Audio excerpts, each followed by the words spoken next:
Today is Saturday mga kananis, kaya naisipan po namin na dito po kami kumain dito sa labas dahil nga po dito sa loob ng bahay ay medyo mainit. Pero bago ang lahat mga kananis, hello everyone, it's Girl Model Vlog, na imbang daw tayo aming kakabsat. Kain po tayo mga kananis, it's breakfast and lunch na po dahil sa mga oras na yan ay 10:35 ng umaga. Napaaga nga po kami kumain mga kananis sa mga oras na yan dahil nga po maaga din po ako nakapagluto. At bago ang lahat mga kananis, ito pala lahat ang aming mga kaganapan bago po ako nakapagluto.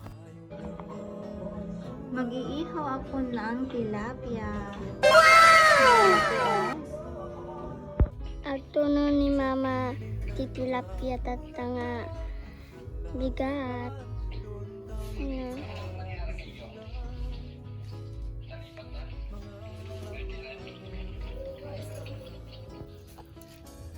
Pangaldawan ni mga kananays is yung tulong at kalapsiya. Kalapsiya. Dahil nauma kami itipaksiw, sinigang. So, yung tulong at tilapia matata.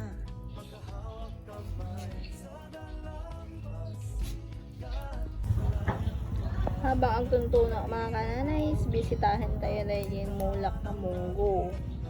At tila ni hindi munggo po. Wala pang 1 week yan. Tapos di kalman nagmulak matikamuti imbag lang nga pagkatalan noog sa ringit. Oray nung kasalang nga ikat na dakol nga banag ata kanya ako. Sapay lang kumata patuloy tang ubiyag. Kana ito yung matanglad. O, di ba? Tanglad. Dinawat ko lang ati tanglad J school. Agdalamat niya. Mayat niya.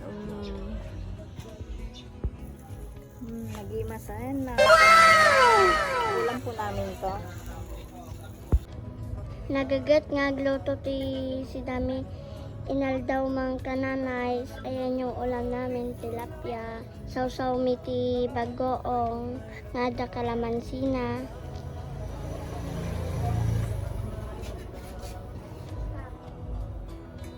Luto na ang aming ulam mga kananays. So, dahil nga tanghali na. Kain na kami mga kananays. Ito ang aming food. Tapos may natira pang 2 talong. So, okay na yan sa amin. Kain po tayo.